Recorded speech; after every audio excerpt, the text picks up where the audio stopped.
What's going on, Flix Talkers? Welcome back to another movie review, this time for Disney and Pixar's Soul. It came out on Christmas Day, that's December 25th, 2020, directly into your homes if you guys did not catch it in theaters on Disney+.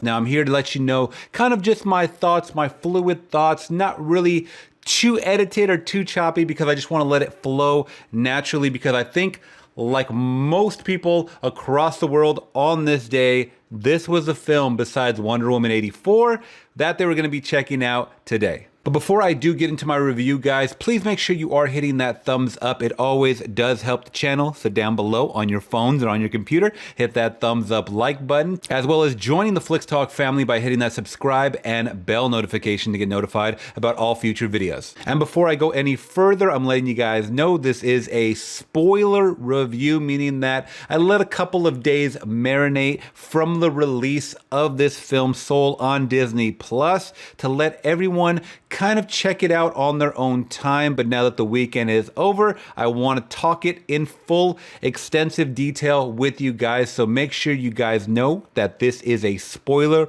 review. I will be talking about pivotal plots that I did enjoy throughout the movie. All right, guys, now Soul does have a runtime of 1 hour, 40 minutes. It is rated PG. And like I said, it is streaming now on Disney+.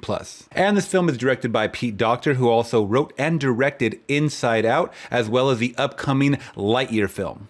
And on a side note, if you're a Disney Plus subscriber, you don't have to pay that premium access that we got from Mulan, where they were charging an extra $30 on top of your monthly subscription. It's a flat fee of whatever you pay per month for Disney Plus. You're gonna get it for free. And this film does star voice acting by Jamie Foxx as Joe and Tina Fey as 22. And the quick synopsis for Soul is: a musician who has lost his passion for music is transported out of his body and must find his way back with the help of an infant soul learning about herself. All right, guys, now I was one of the lucky souls, no pun intended, to not check out this trailer for the last year or so. I've been telling myself, going into these movies, if I'm going to be reviewing them, I don't want to see a trailer. I don't want to know anything about them until I sit my butt on that seat, whether it was earlier this year in theaters before the shutdown or on my couch after the shutdown. I was not going to watch trailers. That's just kind of what it is, just for the fact that I believe they show way too much.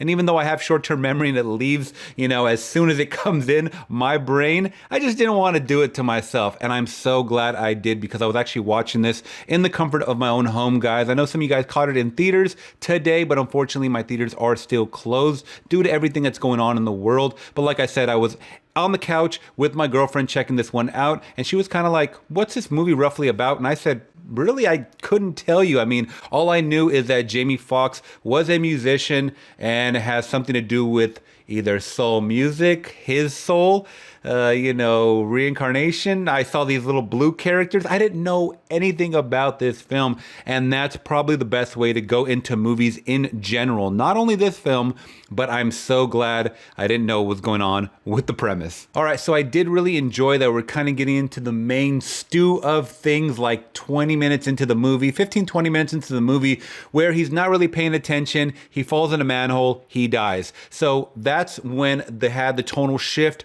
the whole, mood shift of now we're talking about death. We're talking about life after death. And going back to Docter, he worked on Inside Out, something that was a little deeper. If you guys remember, if you have not checked out that movie, go check it out, because these little blue creatures, definitely reminiscent of the emotions Inside Out.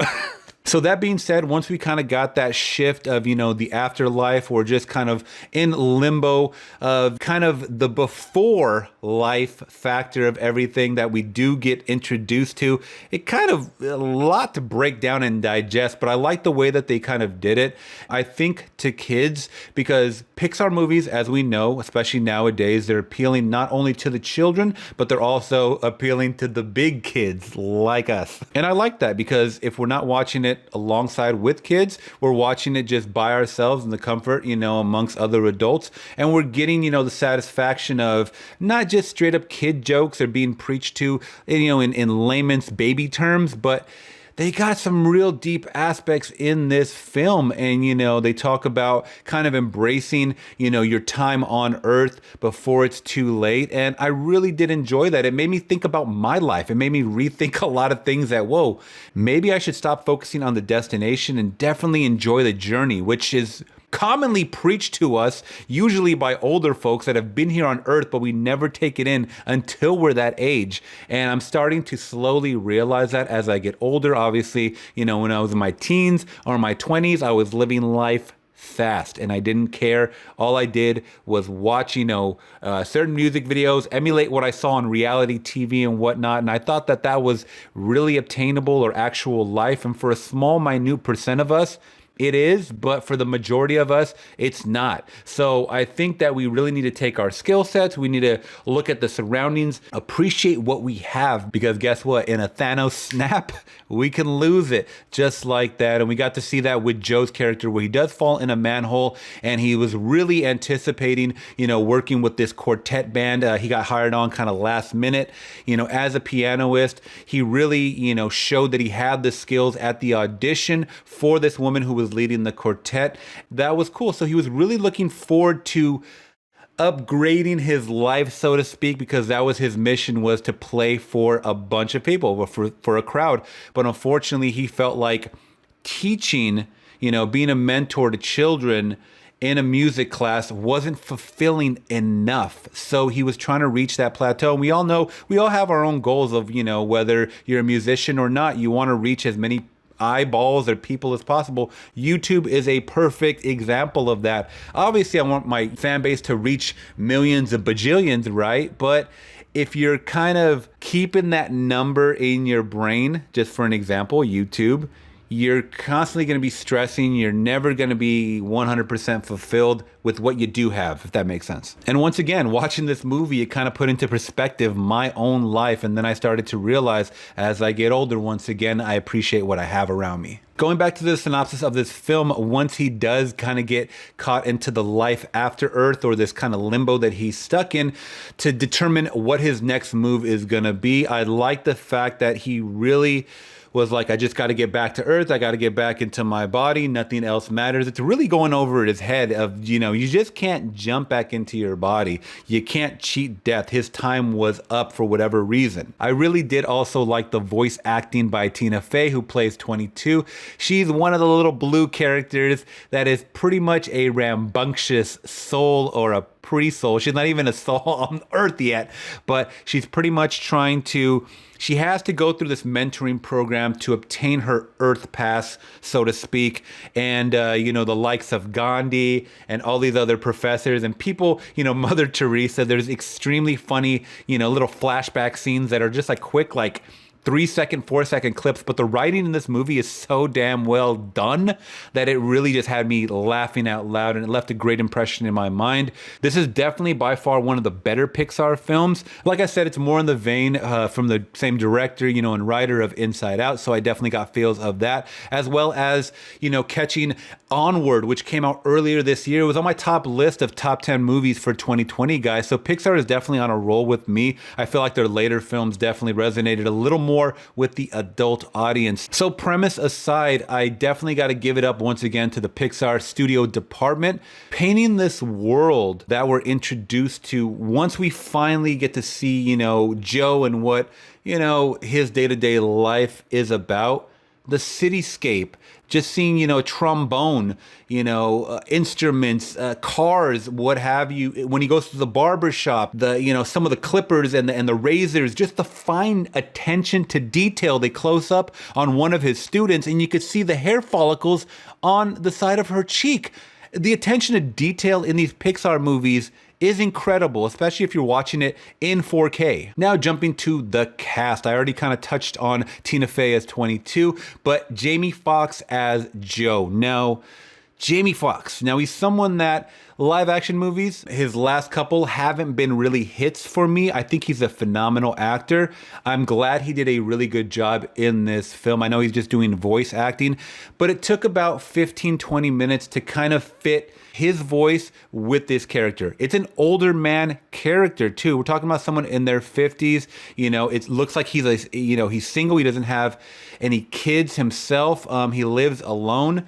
And the voice of Jamie Foxx definitely seems like someone younger. I mean, just based off the voice, if I didn't know what Jamie Foxx looked like. So at certain points, it didn't really fit or really mesh. I would have got someone that had maybe a more Morgan Freeman seasoned voice, if that makes sense. I'm not saying that that's going to be my casting choice for Joe in this film, but I would have loved to hear maybe more of a scruffier voice to kind of fit what Joe, came out looking like on the screen. To me, at some parts, it didn't really fit or mesh well. And last but not least, Pixar is amazing at doing that. Once again, especially like in the last 5 to 8 years of doing these films, is the feels that it gave us as adults. And there's a final scene where he just kind of gets in this moment, in this mode where it's almost like a montage of Joe's life from when his dad introduced him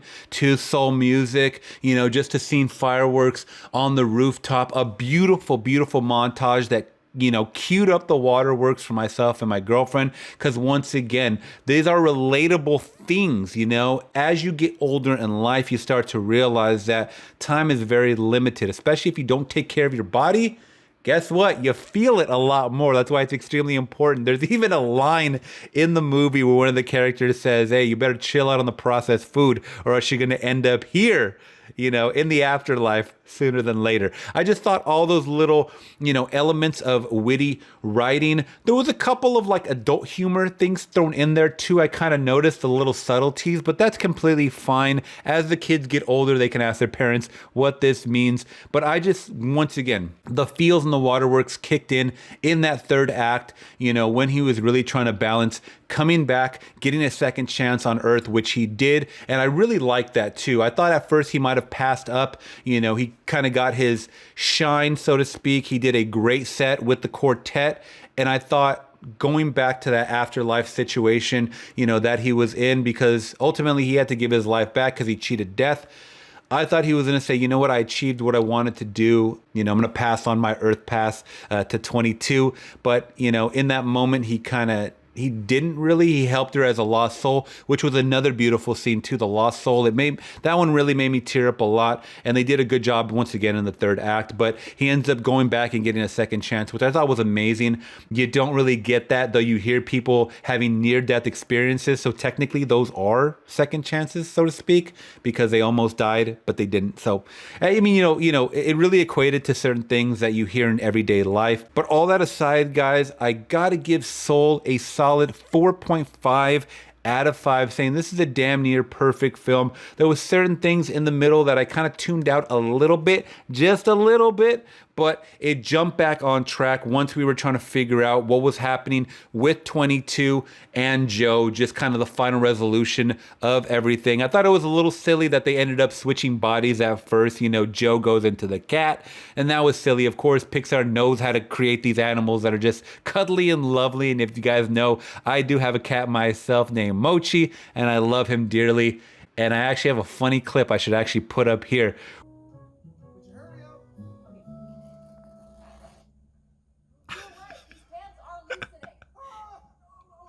You see the kitty?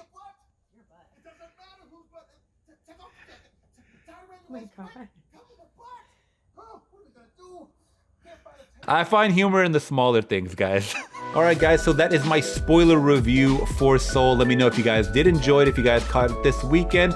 Let me know down in the comments below. I'd love to hear all of your thoughts. And once again, make sure to hit that thumbs up. It always does help the channel. It helps me to reach a wider audience. That creates a bigger Flix Talk family for us to all kind of commune and talk movies. All right, guys, and hit that subscribe and bell notification for more videos like this. Till next video, I'm gone, guys. Peace.